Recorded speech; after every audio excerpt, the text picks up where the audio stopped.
Then the busy years went rushing by us. We lost our starry illusions on the way. If by chance I'd see you in the tavern, we'd smile at one another and we'd say, those were the days, my friend, we thought they'd never end. We'd sing and dance forever and a day. We'd live the life we choose. We'd fight and never lose, for we were young and sure to have our way. La la la la la la la la la. Those were the days. Oh yes, those were the days. Hi, today is Monday, and it's the 19th of April, 2021. So last season, I had promised that I would share some of the things that I could afford in order to maintain a healthy weight. Because I love food, I had to find a way to strike a balance between not depriving myself of good food, of having 5 meals a day. Would you believe that? 5 meals a day. I just heard it on TV, which is a confirmation of what I had been doing all along. Before I really get hungry, I eat in between meals, so that my 3 full meal would not make me give in to cravings and the feeling of being of starvation, and then giving into it. So I find it helpful to drink water even before I'm thirsty, and not deprive myself of protein, of carbs. I have a sweet tooth, and still about what do I do in order um, to win the battle of the bulge. So there you have it. And I am really looking forward to um, collecting the anecdotes of others about how they maintain their ideal weight in spite of the pandemic and in spite of cravings, appetite. Today is, yes, I said it, Monday, and it's the beginning of the work week. And I have a lot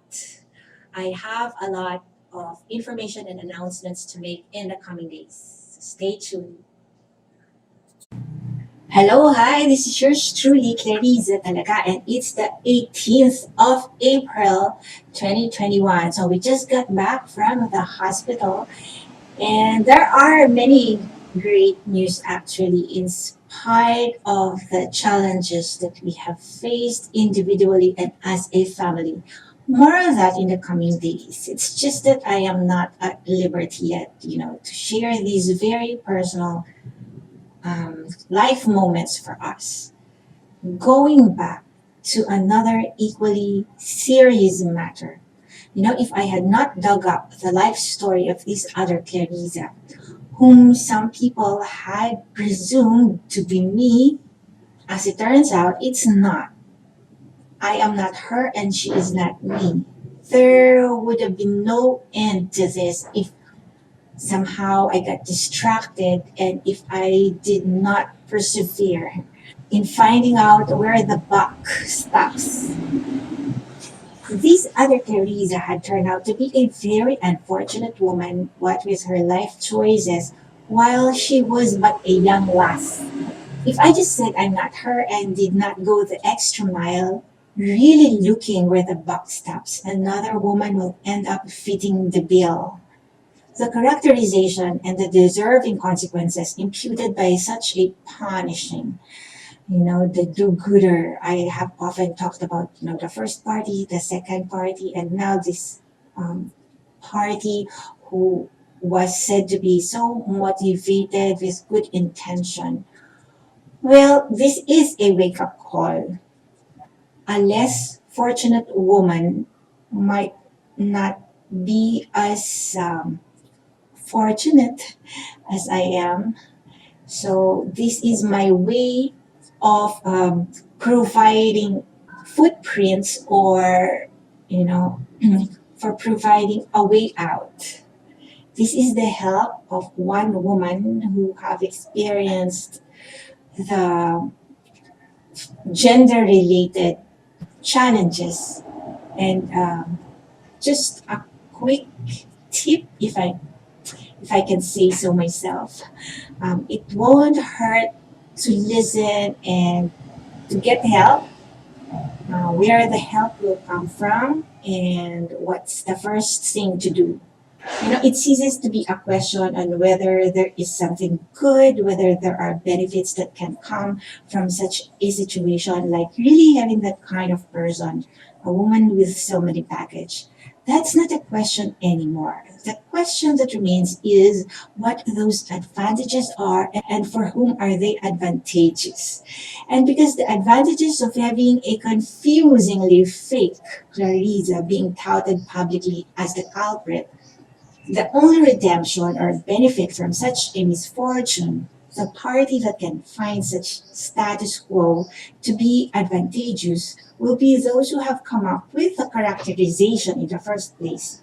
Being the self professed identifier in confidential matter, being the character references of that unfortunate woman, or we call that feedback sources, they will have all the advantages.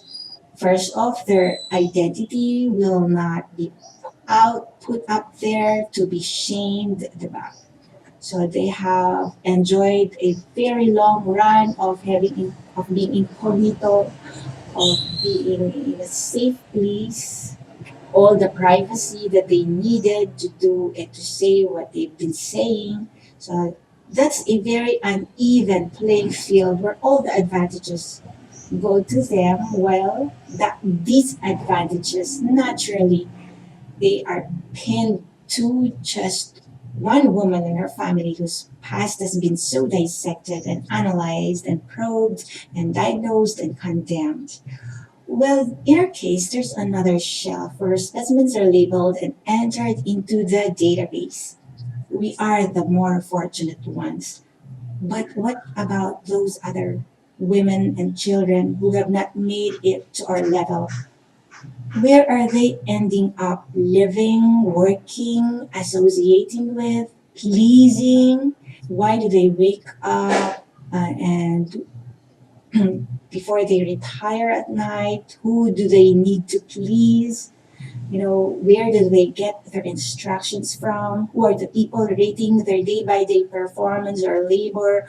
Do they even know them? Do they get to talk or spend quality time with those who get to decide how they will live their lives? Will they be on a first name basis, and can they exercise emotional honesty in such a situation or relationship? Who is at the beck of call of whom?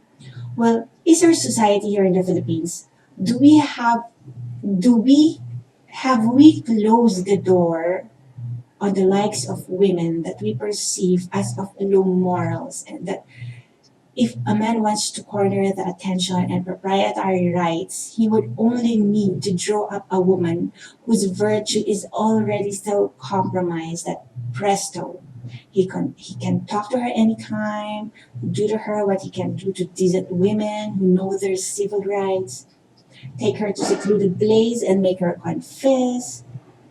If, and I'm saying if that's the case, then this should not happen again, as it should not have happened at all. There should not be a point in time when an erring woman will not have the chances of an erring man in terms of the protection from the law. Sadly, that's the reality. For me, that's the reason why Philippine Commission on Women has been created. What any good woman has: equal protection from the law and the right not to be discriminated against because she had made many mistakes. The less virtuous woman should also have that. The chances to turn her life around back to the safe zone. Any man deserves that, but in our culture, a woman deserves it more because of the inherent disadvantages already in our culture, embedded in our tradition. The nth chance to redeem herself in whatever way possible, like saying no to men, saying no to instructions that can further worsen her situation, that's part of her prerogatives until a criminal court suspends that right. Saying no to giving all her advantages, like to captors and abductors and predators, and leaving nothing for herself, that's a very lopsided way of dealing with what life has to offer to each of us in the morrows. Who can say what tomorrow will bring, right? No one truly knows how tomorrow will turn out. But then for a woman to give up all her rights for what tomorrow may bring, why will she do that? It will take an insider's knowledge to play with the odds, all the aces of a poker game, the game of chance against her. What can I say? It's so rigged. Make a commitment at the time, you know, tell her to make a commitment at the time she can do something about her situation, or that not all facts are will aid her in making an informed decision. Even in trade and in business, that's so low. More so in terms of affection, love, and commitment. Such a woman is vulnerable and should be protected by society. From one woman to another. That's my view. Things being equal in terms of comprehension and competence, how will a disadvantaged woman react or respond to a false statement said to her versus the woman who is on equal footing and knows her rights, who will hear the same BS? That's the bottom line of the time or timing when the actual facts and transcript of a dialogue takes place. For me, this was the policy that I had implemented out of the experience that I had. One lady can act with indignation and be honest with her feelings, while the other can only respond depending on whether it's a matter of survival or whatever perception has been bombarded her through, contrived situation.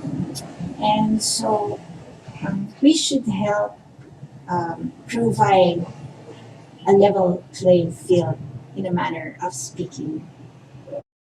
Hello, this is yours truly, Clarissa talaga, and I want to feel good and I want to look good fast. That's why for me, King 9 is a must. Before I do anything seriously strenuous, I am going to respond to the challenge of King 9.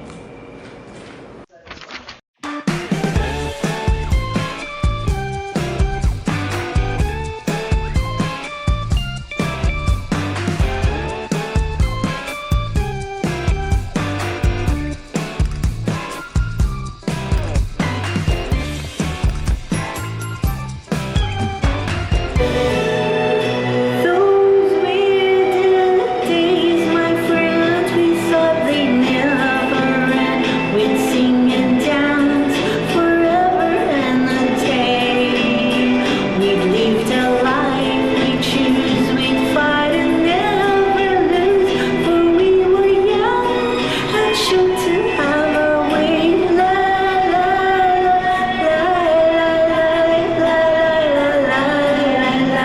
la la la.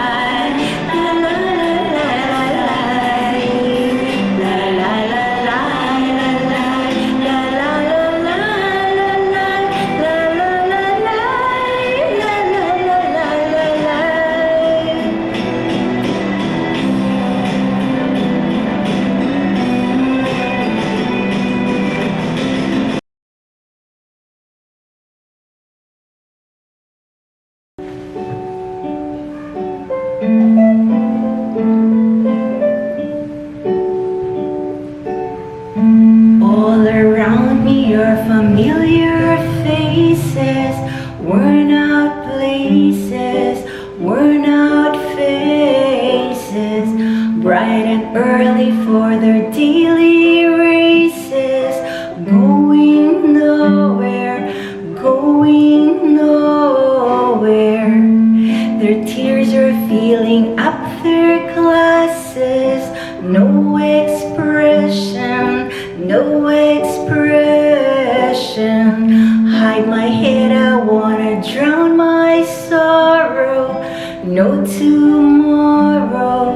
no tomorrow. And I find it kind of funny, I find it kind of sad. The dreams in which I'm dying are the best I've ever had. I find it hard to tell you, I find it hard to take. When people run in circles, it's a very, very mad world. A mad world. Children waiting for the day they feel good. Happy birthday, happy birthday. And to feel the way that every child should stand and listen, sit and listen. Went to school and I was very nervous. No one knew me, no one knew me. Hello teacher, tell me what's my lesson. Walk right through me, look right through me. And I find it kind of funny, I find it kind of sad. The dreams in which I'm dying are the best I've ever had. I find it hard to tell you, I find it hard to take. When people run in circles, it's a very, very mad world. A mad world. And larger your world.